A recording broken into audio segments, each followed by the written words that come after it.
Hi, I'm Holly, the Project Analyst here in the Isle of Man Financial Intelligence Unit.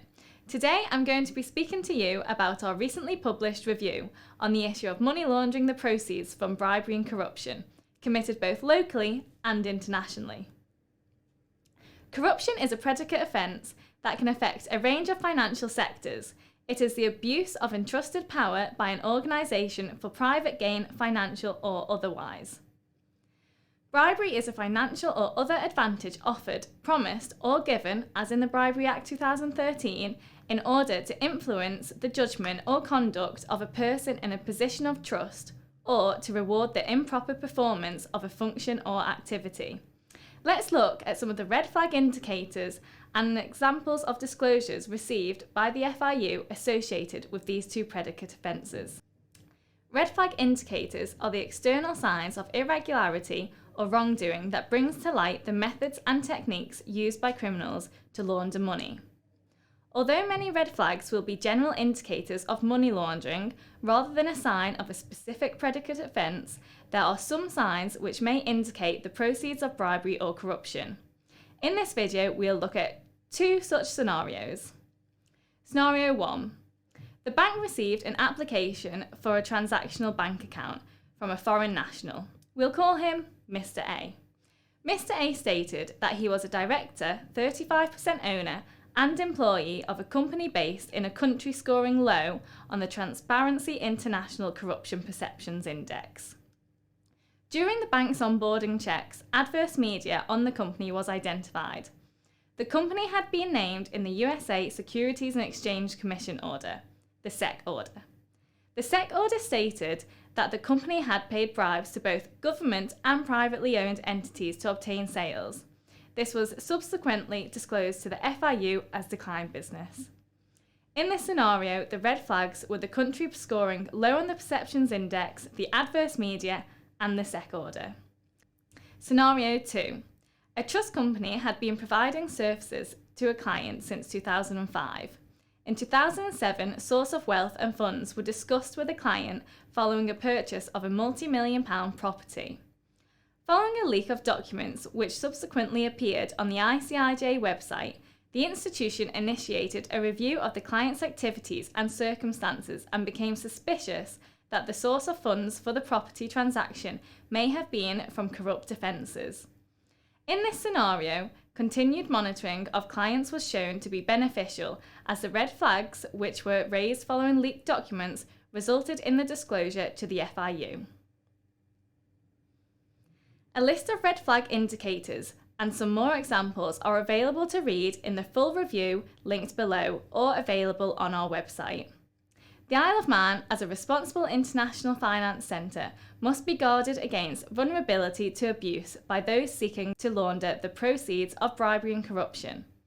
The Isle of Man has been named in adverse media reports such as those relating to the Panama, Paradise and Pandora Papers, with reference to provisions of shell companies which, although legal, are increasingly considered open to abuse for unethical purposes. Some reports refer to Isle of Man registered companies being used to purchase high-value UK properties.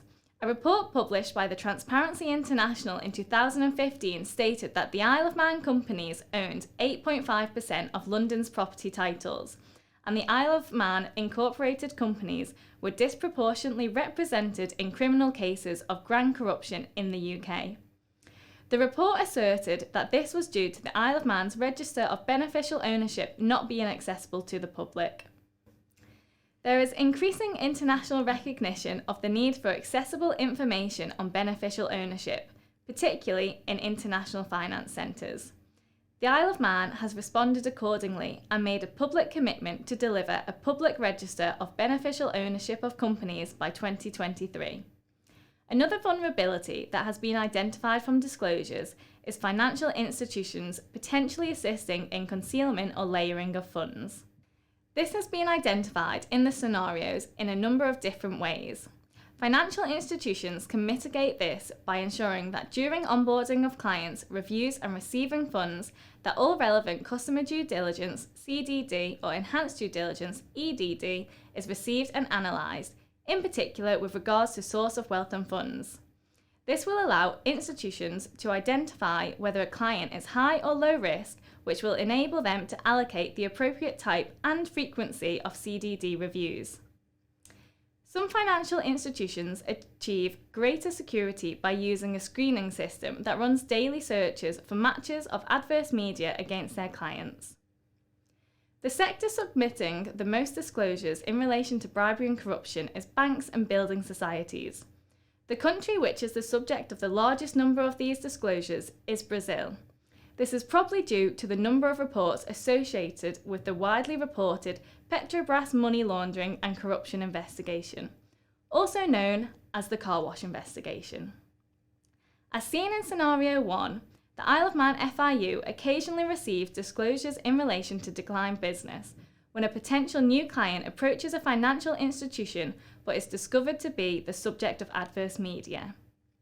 In many cases, it is often not until adverse media is identified that the institution forms a suspicion that funds involved or intended to be involved in the transaction may have been derived from the proceeds of bribery and/or corruption. Due to the nature of bribery and corruption, whereby criminals have often committed the offence years before adverse media is released, it is important for institutions to have the correct CDD processes, which include identification of source of funds. This will help the institution to identify whether the customer is high or low risk and whether annual monitoring and enhanced due diligence is required. In some cases, adverse media will never be released. Therefore, this emphasises the need for ongoing CDD. Ongoing monitoring is a key tool in identifying corruption and bribery in institutions because relevant clients are often very wealthy individuals, and it is not uncommon for them to invest large sums of money. Ongoing CDD monitoring will aid the institution in identifying allegations of bribery and corruption, even where the client's activities do not appear to have changed. The full review is available on our social media channels and website. This includes a list of possible red flags, further scenarios, and a look at the statistics around reports of this nature to the FIU. If you have any questions regarding this topic, feel free to comment below or get in touch with the FIU directly.